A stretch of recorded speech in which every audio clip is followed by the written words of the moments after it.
Pues muy buenas tardes, amigos de México Libertario. El día de hoy, bueno, queremos tocar un tema que ha venido complicándose crecientemente para el país, sus derivaciones geopolíticas, médicas, de abasto. Y bueno, es un tema que seguramente durante mucho tiempo seguirá dando de qué hablar y que tiene que ver, pues bueno, con una serie de malas decisiones que esta administración ha venido adoptando. Bueno, estamos hablando de la crisis de fentanilo, básicamente en lo que tiene que ver con su abasto, el desabasto que puede existir de este instrumento médico en México. Y bueno, pues para eso invitamos a alguien pues que trabaja todos los días con esta sustancia, que la conoce muy bien. Él es médico anestesiólogo y bueno, además es una gente muy conocida en las redes sociales, un activista en muchos temas muy interesantes y nos consideramos que sería muy interesante tener una visión pues con esta riqueza que él representa y por eso invitamos al doctor Luis González. Luis, ¿cómo estás? Muy buenas tardes. Buenas tardes, Víctor. Mucho gusto y un placer estar aquí con ustedes. El placer es nuestro, Luis. Muchas gracias por haber aceptado. Sabemos que, bueno, tú tienes muchas actividades, tu trabajo, y bueno, pues no es fácil robarte un poco de tu tiempo y te agradecemos realmente en todo lo que vale tu tiempo y, bueno, pues el talento que despliegas en redes sociales. En tal sentido, Luis, bueno, nosotros queremos preguntarte, el presidente hace unos días, bueno, pues hablaba de que ante la gravedad de la relación con Estados Unidos y el problema del fentanilo allá, pues que podría hacerse, pues dejar de utilizarlo en México, en el tema médico, que la comunidad científica hiciera un esfuerzo para sustituirlo. Bueno, yo tengo mi opinión, pero yo creo que esa no importa, sino de alguien que realmente sí conoce estos temas que eres tú. Dime, ¿cómo viste ese acercamiento, este abordaje, esta propuesta del presidente López Obrador? Pues desde mi punto de vista es es una propuesta, una iniciativa pues absurda que no busca realmente ponerle una solución al problema real que ocurre con el fentanilo, empezando porque el fentanilo, que realmente es una preocupación a nivel internacional, sobre todo en Estados Unidos y creciente un poquito en México, no es el fentanilo de uso médico. Hay dos tipos de, digamos, por así decirlo, hay dos tipos de fentanilo. El fentanilo controlado, que es de uso médico, restringido a nivel hospitalario, y el fentanilo que se usa pues en el narcotráfico, ¿no? Es un fentanilo de uso ilegal y que es un fentanilo que se utiliza principalmente en combinación con otro tipo de drogas, otro tipo de sustancias, que justamente lo que se busca es generar un potencial adictivo, ¿no? Entonces, pues sabiendo, y el presidente sabe perfectamente que existe este problema y que no va relacionado con el área médica, pues es un absurdo, ¿no? Tratar de prohibir lo que sí está controlado y lo que sí está regulado. Porque por lo que yo entiendo, no hay una forma, un canal que se superponga con el otro. Digamos que el que utiliza mucha gente para drogarse, bueno, no tiene absolutamente nada que ver con el que se utiliza médicamente. No hay una posibilidad de traslape y por lo tanto afectar el canal médico para combatir el canal ilegal, bueno, pues es realmente un absurdo. Sí, completamente. El fentanilo que nosotros utilizamos a nivel hospitalario es un fentanilo obviamente controlado, regulado, es un fentanilo que nosotros mismos dentro de los hospitales tenemos ciertas restricciones para su uso, es un medicamento que se requiere usar bajo receta dentro del hospital, no cualquier tipo de profesionista, incluso en el área médica, puede acceder al fentanilo. Son recetas que requieren tener una cédula de especialidad, sobre todo en anestesiología. Se nos vigila cómo es la administración de este tipo de medicamentos. Muchas veces incluso tenemos una persona checando cuántas son las dosis sobrantes del medicamento que tenemos para poderlo depositar en residuos especiales, para no poder sacarlo del hospital. Hay controles muy estrictos dentro de los hospitales, ¿no? Que nos impiden justamente que sea este tipo de fentanilo el que se utilice de manera ilegal.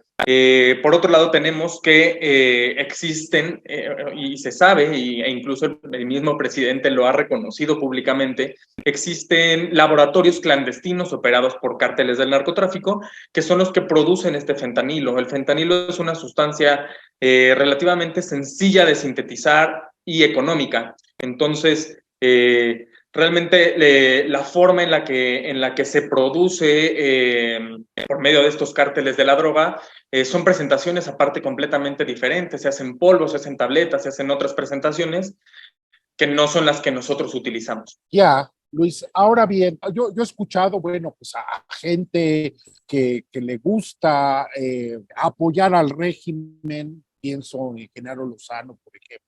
Bueno, hablar de que la crisis de fentanilo en Estados Unidos fue creada por los propios médicos, que los médicos fueron los causantes de recetar indiscriminadamente esta sustancia. Y bueno, pues como si eso de alguna manera lavara un poco la irresponsabilidad que nosotros tenemos al permitir la operación de los carteles mexicanos.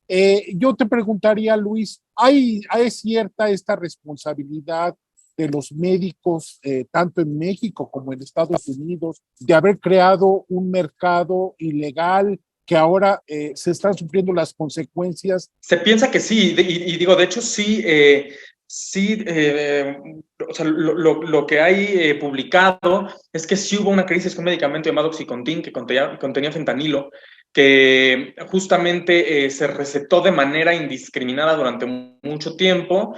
Y el problema con el fentanilo es principalmente pues, los efectos que produce. Es una sustancia que actúa en el cerebro y produce una felicidad extrema, ¿no? Entonces es una sensación muy placentera la que produce, que pues obviamente tiene un gran potencial para generar una adicción en una persona, ¿no? Eso sumado a que es un medicamento que tiene también un síndrome de abstinencia importante, que es un síndrome de abstinencia, es lo que denominamos vulgarmente como una cruda, es decir, pues tiene efectos como dolores de cabeza, náusea, una vez suspendido su uso, hace que las personas lo quieran consumir con mayor frecuencia.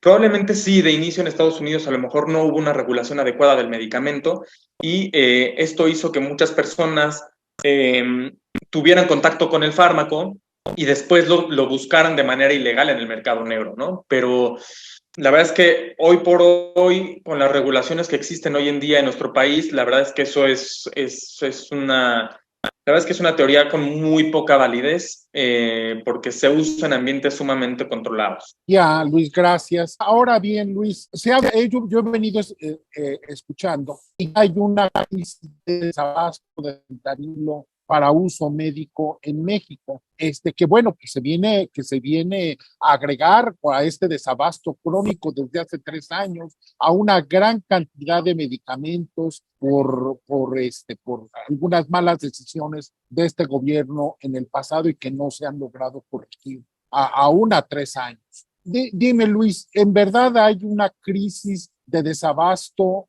Tú que trabajas todos los días con esta sustancia, ¿cómo vives el abasto?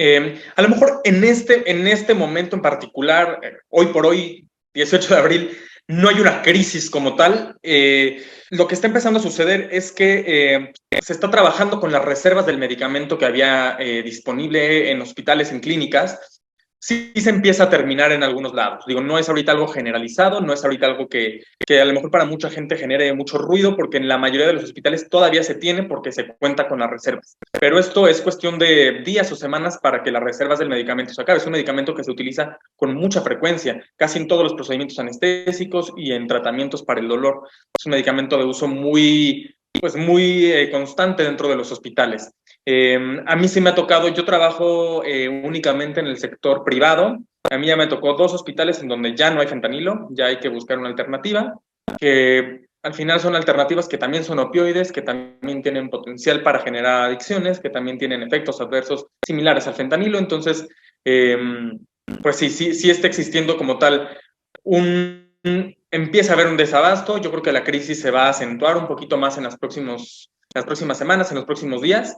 pero sí, yo creo que es momento de, pues sí, de poner el tema sobre la mesa y de hacer sobre todo que la gente entienda la gravedad de no contar con este tipo de medicamento que es de un uso tan importante. Ahora bien, la utilización para cuestiones médicas, para anestesia de esta sustancia, bueno, no es fácilmente sustituible, que pueden utilizarse algunas otras opciones, pero que no son tan buenas ni de efectos tan benignos, digamos,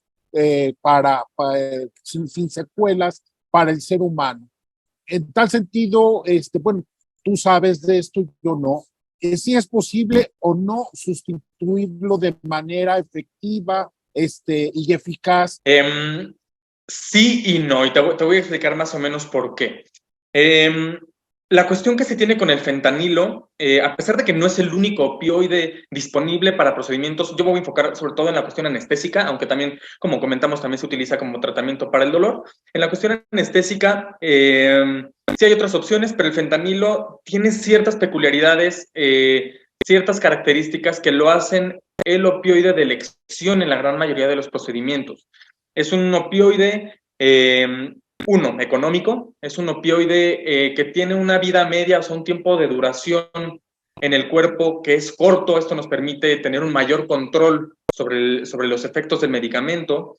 Es el medicamento con el que se tiene mayor experiencia, es el opioide más utilizado durante los últimos 20 o 30 años en todo el mundo. Entonces, la mayoría de los anestesiólogos con el medicamento que están más familiarizados para su uso es con el fentanilo. Esto hace que tenga un margen de seguridad mayor durante su uso y que haya menores posibilidades de tener efectos adversos graves, ¿no? Si bien sí hay otras opciones, existen otros tipos de opioides como el sufentanilo, que es más potente que el fentanilo, o el remifentanil. Estos son medicamentos que tienen otras peculiaridades que los hacen que no sean medicamentos de elección en todo tipo de pacientes y que puedan llegar a presentar otro tipo de efectos adversos pues más graves. Bueno, pues esperemos que entonces que no haya necesidad de recurrir a sustitutos, porque eso hablaría de que ya hay efectivamente un desabasto generalizado de esta sustancia por imprevisión y por decisiones precipitadas por parte de este gobierno. Pues bueno, Luis, básicamente lo que nosotros queríamos preguntarte, lo hemos agotado, saber si hay una crisis o no, cuáles son tus opiniones sobre estas decisiones por parte del gobierno de la República. Yo no sé si tú quieras agregar algo que a lo mejor no te pregunté por mi inexperiencia en ese tema, y que a lo mejor tú creas que es conveniente dejarlo más claro. Sí, pues mira, yo creo que lo que mencionábamos, ¿no? De si existe o no una crisis, perdón. Yo creo que en este momento no existe la crisis, pero está por empezar la crisis. Porque ahorita todavía se cuenta con medicamento en muchos lugares, pero ya se empieza a acabar, ya empiezan a haber cada vez más colegas que se quejan de que en sus hospitales ya no hay o de que los tienen restringidos solamente para cierto tipo de procedimientos. Yo creo que lo importante con este tema es que la gente esté informada, que la gente sepa, que la gente no se deje llevar por comentarios de personas que no sean expertas en el tema y pues alzar la voz, ¿no? Es muy, muy, muy importante alzar la voz, conocer la voz de los expertos y pues estar muy pendientes, ¿no? Porque es un tema que a todos nos atañe al final. Todos estamos proclives a tener un accidente, a tener que ser intervenidos quirúrgicamente en algún momento y pues esto es algo que realmente nos puede llegar a afectar a todos, ¿no? Entonces, es eso, invitar a la gente a informarse, sobre todo por personas que conozcan del tema y pues alzar la voz y estar al pendiente. Bien, Luis, bueno, pues yo te agradezco mucho a nombre de México Libertario tu tiempo para tener esta entrevista y bueno, te agradezco mucho y nos seguimos viendo en redes sociales. Claro que sí, te agradezco muchísimo tu tiempo y el interés por el tema. Muchas gracias. No, gracias a ti y bueno, pues a nombre de México Libertario, gracias a las personas que están viendo o verán este ejercicio de reflexión. Muchas gracias a Luis y gracias a todos ustedes por su atención. Muy buenas tardes. Un gusto.